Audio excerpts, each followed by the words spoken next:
Il était une fois un papy, un maçon et un infirme. Leur maman de génie leur demanda de lui ramener une belle bague. N'ayant pas été très inspirés les fois précédentes, les trois bonhommes décidèrent que cette fois-ci ça serait la bonne, plus le droit de décevoir leur mère.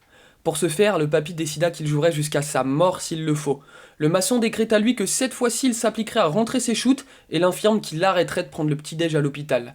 Alors on ne peut pas prédire l'avenir, mais en général les contes pour enfants, ça finit plutôt bien.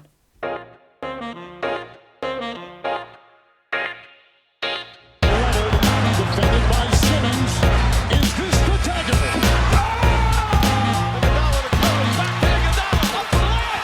Oh, blocked by James. LeBron James with the rejection. Mesdames et messieurs, bonjour, bienvenue dans ce nouvel épisode du Carton dédié à la franchise en pourpre et or. Pour m'accompagner aujourd'hui, une équipe tout aussi dorée que Los Angeles. Ils passeraient bien la fin de leurs vacances sous le soleil de Venice Beach dans une belle voiture à écouter les classiques de Dre et Snoop. Teddy Perez et Florian Tixier sont dans le carton. Salut les gars, vous avez la forme? Bah ouais, ça va, tu dis même le nom de famille maintenant, ça fait Bah plaisir. écoute, vous êtes reconnus dans le game. C'est important que les gens vous reconnaissent. De quoi tu te plains? Il fait super beau à Paris en ce moment, tout va bien. Ouais, c'est super, il fait beau, il fait lourd, on retourne au boulot, c'est génial, on est content. Les gars, on attaque tout de suite, on va se pencher un peu sur la franchise de Los Angeles, les Lakers. Florian, je commence avec toi. Il y a eu Patrick Beverley qui est arrivé il y a quelques jours du côté des Lakers. Du coup, on imagine que la piste Kyrie Irving, elle est plus trop d'actualité. Ça veut dire qu'on se dirige sur une nouvelle saison avec Russell Westbrook sous le maillot des Lakers. Qu'est-ce que tu penses de ça? Est-ce que tu t'es emballé par un peu cette dernière chance de Westbrook aux Lakers? Et puis est-ce que tu penses que Patrick Beverley, ça peut être un bon ajout pour cette équipe? Bah, pour le coup, c'est vrai que la piste Irving, elle est terminée parce que même Kyrie Irving a assumé de vouloir rester à Brooklyn pour cette année, pour la dernière année de son contrat. Attention à la piste Westbrook, elle n'est pas encore terminée. On Hmm. sait que les Lakers, encore plus avec l'ajout de Patrick Beverley, n'ont pas fini leur été et n'ont pas fini de vouloir marchander Russell Westbrook. On parle d'Indiana, on parle de Utah, on parle même de New York. Donc, pour vraiment se concentrer sur Patrick Beverley, pour moi, oui, c'est un bon ajout. C'est plus un combo qu'un meneur. C'est exactement le genre de profil qu'il faut à côté de LeBron James et de sa création. Parce qu'il peut décharger beaucoup de créations, comme on l'a vu faire à côté d'Anthony Edwards et d'Angelo Russell cette année, mais ça reste non pas un vrai meneur de jeu. Il va être vraiment utilisé dans un rôle de 3&D. Il a 38% à 3 points en carrière, donc c'est quand même très positif. Le dernier à avoir fait ça, c'était KCP à côté de LeBron. Donc, c'était quand même c'est quand même de très bon augure. Même si je trouve qu'on le surcote un peu sur le plan défenseur général, ce bon Patoche, ça reste un défenseur sur le point of attack de premier plan. Très Il va honorable. voilà, c'est ce qu'on appelle un créateur défensif, c'est un créateur de chaos en défense. C'est exactement ce qu'il faut sur la première ligne défensive des Lakers. Et comme on va revenir après, ça va aider beaucoup de choses sur la création défensive et sur le projet défensif des Lakers. Même s'ils ont lâché THT, qui était le projet jeune des Lakers avec Max Christie, c'était un profil qui avait trop besoin de la balle pour se développer, ça marchait pas. Ils ont fait ce choix de vieillir un peu l'équipe, mais on va vers le titre avec LeBron James et Patrick Beverley au moins. T'es de cet avis-là aussi sur Patrick Beverley? On se dit que les Lakers, ils ont trouvé un aboyeur fou pour soulager un peu LeBron à la création, comme l'a dit Florian, et en défense. Bah, c'est ça, évidemment, certains supporters des Lakers vont se dire, sont un peu tristes de perdre THT parce qu'eux, ils ont vu certains Ouais. magnifiques matchs de pré-saison de THT quand il y avait personne, et cetera, il y a quelques mois. Mais et de toute manière, on peut aussi être triste de tout simplement voir plein de jeunes qui sont partis, et qui ont été sacrifiés dans le projet pour justement avoir un projet qui tourne autour, bah, de LeBron, Davis et encore Westbrook, cette année normalement. Hem Bah, évidemment, moi j'ai pas mal d'inquiétudes sur Patrick Beverley. C'est un gars qui vieillit, qui a 34 piges, qui aimait, qui a fait sa bosse dans la ligue, mais qui, encore une fois, est un mort de faim parce qu'il n'a pas sa bague, et c'est ça aussi la motivation. Donc évidemment qu'il apportera de l'expérience, évidemment que c'est un joueur qu'il ne faut pas penser dans une régulière, mais qu'il faut imaginer en play-off, quand ça va être chaud et quand on va le voir frapper dans les mains et faire monter la pression dans notre équipe et faire monter justement ses fans dans la salle. Donc c'est le genre de joueur qui peut-être manquait aussi cette année, et même les autres années d'ailleurs aux Lakers, pendant que les stars font le job sur le terrain. Maintenant, à voir les inquiétudes qu'on a, évidemment, sa relation, non pas qu'avec Westbrook, mais ça aussi avec tout un collectif. C'est un joueur qui fait évidemment pas l'unanimité. On sait pas comment non plus il peut être dans un vestiaire. En tout cas, c'est sûr que c'est un joueur qu'on préfère avoir avec que en face en tant C'est qu'adversaire. clair. C'est clair. Il doit faire péter des câbles à plus d'un joueur, Patrick Beverley. Les gars, on a parlé un peu de LeBron James. Florian, il a signé il y a quelques jours son extension de contrat. Parle-nous un peu de cette extension et on se dit quand même qu'avec justement cette extension, les Lakers ils s'offrent une fenêtre supplémentaire pour tenter d'arracher une bague. Ouais, bah, tous les ajouts de cet été vont dans ce sens en tout cas, même si la propriétaire et le front office continuent de déclarer leur amour et leur confiance à Russell Westbrook. Comme je disais tout à l'heure, en fonction des rumeurs, on l'entend un peu à droite à gauche. Ça va dépendre des Lakers de leur volonté de lâcher ces premiers tours de 2027 et 2029. S'ils continuent sur leur stratégie de construire autour de LeBron James sur ces 2 dernières années de contrat, on va peut-être voir arriver Buddy Hield, Miles Turner, Bogdanovic, Clarkson et même Evan, pourquoi pas, en échange de Russell Westbrook. On est vraiment sur cette volonté de faire gagner de l'équipe sur la fin de contrat de LeBron James. Ils sont dans cette optique-là, ils l'assument. Les recrutements qu'ils ont fait vont dans ce sens, en tout cas.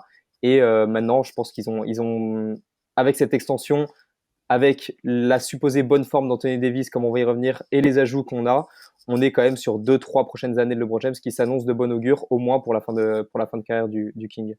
Teddy, toi aussi, tu penses que là, les Lakers, c'est clairement, ça va tenter un peu un dernier run pour la fin de carrière de LeBron? Ben, ça c'est sûr. Pareil pour savoir un petit peu la gestion du dossier Westbrook. On a l'impression que c'est un dossier qui dure, mais ça a aussi duré parce que toutes les franchises NBA étaient un petit peu en attente de ce qu'allait faire aussi Kevin Durant, donc qui a cristallisé le marché. Du coup, ça a aussi cristallisé un potentiel transfert de Kyrie Irving. Là maintenant, peut-être que le marché aussi se cristallise autour du projet du Jazz ou de Donovan Mitchell. Et donc à voir, selon les franchises qui sont capables de vouloir échanger leurs pièces moyennes fortes, savoir justement Belly, Miles Turner, où ça va aller. Enfin, je vais pas répéter les noms, mais c'est dans cette idée-là, et je pense qu'on n'a pas encore fini surtout avec cette période justement Euro, qui peut-être aussi ne concentre pas l'intérêt de la NBA, mais voilà, on est que début septembre, il y a encore le temps. Et du coup, le projet, évidemment, quand LeBron a re-signé juste après avoir gagné sa bague de champion en 2020 et qui avait re-signé en même temps que Anthony Davis, on s'était déjà dit que les Lakers avaient pour projet de repartir avec les mêmes, on recommence et puis on va rechercher le titre avec LeBron. Évidemment qu'on était encore sur du court terme. 2 ans après, on est toujours sur la même volonté avec AD et LeBron qui finalement n'ont pas connu de grandes rencontres et aventures depuis ce titre de 2020. Une année en playoff sortie très rapidement par les Suns, une deuxième où il n'y a pas eu de playoff et pas trop de jeux ensemble. On les attend encore une fois après une année sans playoff à fond physiquement, en tout cas bien meilleur, reposé et puis mort de faim. Et donc oui, c'est la bonne et seule chose à faire pour les Lakers que de repartir avec cette volonté de gagner avec AD et LeBron. À voir après ce qu'il y a autour. Justement, Florian, on va se pencher un peu sur le cas Anthony Davis. Donc les Lakers, ils ont annoncé vouloir en faire la pièce centrale de leur effectif et de leur attaque la saison prochaine. Est-ce que c'est une bonne idée? On connaît évidemment le talent et les forces d'Anthony Davis, c'est un joueur magnifique, mais compte tenu de sa fragilité, puisqu'il passe quand même plus de temps à l'infirmerie que sur le terrain, c'est malheureux, mais c'est comme ça. Est-ce que c'est une bonne idée justement de vouloir tout centrer autour de AD, en sachant qu'il il peut se péter à n'importe quel moment? Bah, de toute façon, dans leur projet actuel, ils n'ont pas le choix parce que financièrement et au niveau du joueur, on est obligé de donner la confiance à ce genre de talent parce que le projet est construit autour de ces 2 joueurs avec LeBron. À un moment donné, les Lakers ne gagneront pas sans un Anthony Davis en forme physiquement. Comme je le disais tout à l'heure, leur recrutement de cet été a vraiment tourné autour de également aménager la santé d'Anthony Davis. Patrick Beverley va le décharger d'une bonne dose de création défensive parce que sur le premier rideau, tu vas pas te faire trouer comme c'était l'an dernier le cas avec tes joueurs. Donc ça oblige Anthony Davis à vraiment mieux se gérer. On a ajouté des vrais postes 5 avec Damian Jones et Thomas Bryant. On sait qu'il préfère jouer poste 4, notamment pour sa santé physique. Donc on l'a écouté et on l'a déchargé de cela. Même s'il a eu une année off, ça reste quand même un joueur de premier plan. Il faut bien le comprendre, il faut bien le savoir. Anthony Davis, sur la finale 2020, c'est 25 points, 11 rebonds, 3 passes en 6 matchs. Ça reste un joueur de premier plan, ça reste un joueur majeur de NBA. Mais aujourd'hui, il faut qu'il se reconcentre sur ses forces, sur ce qui fait sa force en tant que tel, dominer dans la peinture, dominer sur pick and roll. Cette année, Anthony Davis, c'est 18% du parking. C'est la pire moyenne NBA sur le nombre de shoots qu'il a pris par match. C'est absolument catastrophique. Donc, il faut qu'il arrête de se prendre pour un deuxième arrière. Anthony Davis n'est pas Ray Allen. Anthony Davis est un joueur performant sur pick and roll, est un joueur performant sur short roll, qui est performant près du cercle également. Le tir à 3 points est un bonus pour lui. Et c'est surtout un monstre défensif. Il faut qu'il reste cette tour de contrôle, parfois en 5, même s'il n'aime pas. Et à partir de là, s'il commence à se reconcentrer sur ces choses-là avec des joueurs de premier plan comme LeBron James, Russell Westbrook s'il reste, et peut-être sa contrepartie, et Patrick Beverley et les autres joueurs de l'effectif, ça restera un joueur de premier plan pour une équipe qui ira loin. T'as dit Anthony Davis en bonne santé, tout roule, c'est de la destruction massive en vrai. Ah ben, ça roule beaucoup mieux en tout cas que l'an passé. On le voit.